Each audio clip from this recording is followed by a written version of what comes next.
This Chiefs player has the most to prove in 2025, and in this video, I'm going to tell you who it is. But if you guys are new to this channel, my name is Michael Darcy, and you are watching the KC Sports Report. Do me a big time favor and hit that like button, share this video with your friends, and don't forget to subscribe to this channel for more daily Chiefs coverage.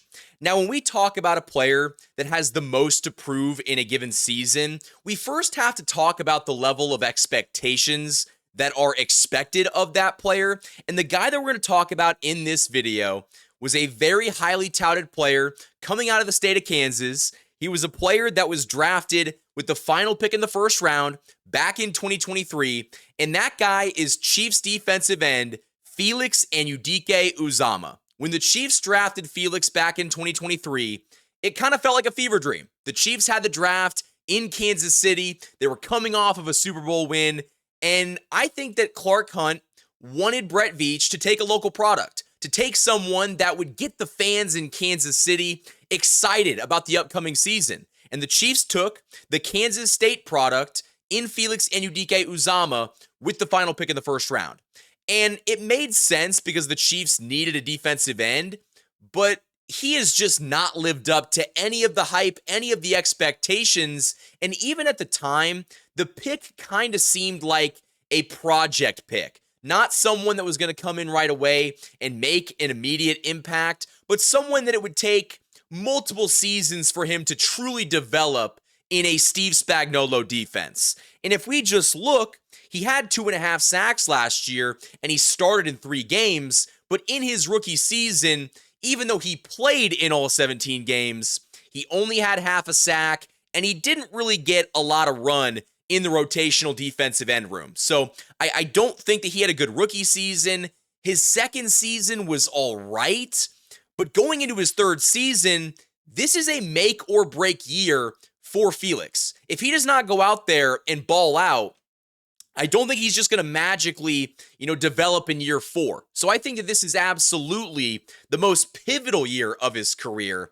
And if we just look at some of the guys that have kind of come up through the ranks of the Steve Spagnuolo defense, I think that Felix might end up being very similar to Mike Danna. The only difference is that Mike Danna was drafted in the 5th round and Felix was a first-round draft pick.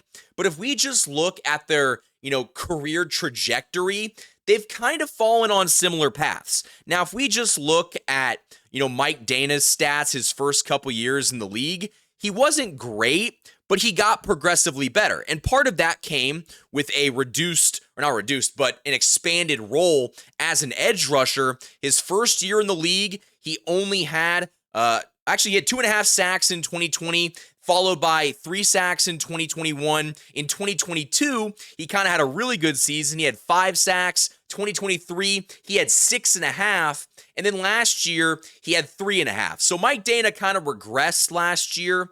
But I think that Felix could be on that track where last year he had 2.5 sacks, he had a forced fumble, and maybe, with more of a role in this edge rushing room, he could maybe have 5 or 6 sacks. Now, that might be shooting kind of high, but even if he gives you, 4 or 5, that's more than I really expect. I'm kind of going into this season thinking that he's probably going to give you around the same that he did last year, 2.5, 3 sacks a season, rotational defensive end guy. But you saw earlier this year when the Chiefs spent a, top 100 pick on drafting Ashton Gelati, the edge rusher from Louisville, the Chiefs don't trust Felix. And honestly, they shouldn't. Because if we just look at this, PFF ranking, his overall PFF grade is a 58.4, which was 124th among all active defensive ends. So he has not been a good player in this defense.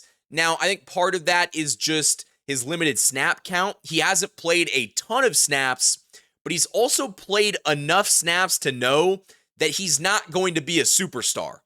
And I think that it's okay that not all your first-round picks are going to end up being superstars. The issue is the Chiefs have to try to get something out of him, because how often have they tried to draft somebody else or sign someone in free agency, at the defensive end position to kind of make up for some of their, struggles. Because that's why you drafted Ashton Gillotte. That's why you re-signed Charles Omenihu, because the Chiefs have spent a lot of draft capital and free agent money at the edge rusher position, and they have not found a, A1 defensive end. George Karlaftis is fantastic. I think that he is a very good number 2, but he's a good number 2 because you have Chris Jones. Chris Jones is the straw that stirs the drink, and you can kind of get by with taking a guy like Felix in the first round when, you've got so many other guys like Chris Jones and George Karlaftis and Charles Omenihu kind of carrying the bulk load, of production. But last year, when the Chiefs defensive ends really struggled to wrap up the quarterback, their sack numbers went way down. It's a lot more glaring to see that the Chiefs drafted a hometown kid that truly probably shouldn't have been a first-round pick back in 2023. I want to talk more about why he has the expectations to, go out there and be much better and improve in 2025. And we'll do that right after a word from our fantastic sponsor. This video is sponsored by my friends over at DM Injury Law. Injured in an accident? You could be entitled to significant compensation, but you gotta act fast. DM Law, Kansas City and Missouri's top injury firm, has experienced personal injury attorneys that you can rely on.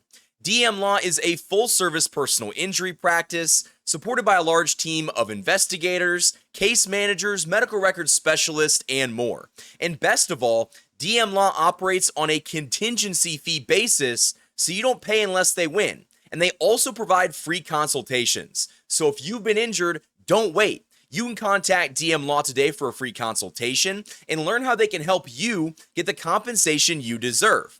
Let them handle the fight while you focus on recovery. Hurt in a car wreck? Call Mike. Remember, Mike's got this. The choice of a lawyer is an important decision and should not be based solely upon advertisement. Thank you to DM Injury Law for sponsoring this video. Now, getting back into the main portion of this video, Felix Anudike-Uzomah is never going to be a superstar. And I think that's okay, because not every first-round pick is going to end up being, a Patrick Mahomes or a guy like Trent McDuffie, who are all pro at their positions. The issue is, you just can't not get anything from Felix, because the Chiefs are getting very close to almost just kind of punting on him as a player. Like, you drafted him to be, hopefully, a star defensive end. He's not going to be that. Can he be a rotational defensive end? Can he be what you have Mike Danna as? Because you just paid Mike Danna to stay in Kansas City for a couple more years, and Mike Danna is a fine defensive end, but he's a number 3 at best on a good team. And that might be stretching it. He might be a very good number 4, and that's okay. That's just what he is. But the Chiefs need to get something more out of Felix because it just hasn't worked out so far. And that's, okay, because the Chiefs haven't really needed him. But at times it'd be like, dang, it'd be really nice to have someone that could just get to the quarterback. And Felix, in his very short time in the NFL, has not been able to do that. 3 career sacks, that's not going to move the needle much at all. But again, going into his 3rd year, the 3rd year of an NFL career is often the make or break year. If he goes out and, he's consistently gotten more run as his career has gone on, maybe he gets more snaps. Maybe Steve Spagnuolo is more dedicated to giving him more snaps, more run, more opportunities to impact the game. And if that's the case, maybe he could have a 5 or 6 sack season. And if that happens, that would be absolutely fantastic. But Chiefs Kingdom, I want to hear from you guys down in the comments section below. Who do you think is the Chiefs player with the most to prove in 2025? In my opinion, that answer is Felix Anudike-Uzomah, a former first-round draft pick. And I just think he has so much pressure to succeed because of the way that he was drafted. Being the guy that was selected not only in the first round of an NFL draft, but in the NFL draft that was in Kansas City, there's pressure, there's expectations, and the Chiefs need to see some sort of return on their investment. And hopefully he can be that guy that in 2025 has 5 or 6 sacks and helps this Chiefs team get back and win a Super Bowl. But I do want to hear from you guys down in the comment section below. That is all the time I have in this video. Hit that like button, subscribe for more daily Chiefs content. And also, I just want to say super quickly, thank you guys so much for 13,000 subscribers. I appreciate you all so much. We're going to keep climbing. We can hit 15, we get 20K, and we're going to try to make this a thing that we just absolutely take over YouTube in 2025. But I appreciate you guys so much for watching this video. Thank you, and as always, go Chiefs.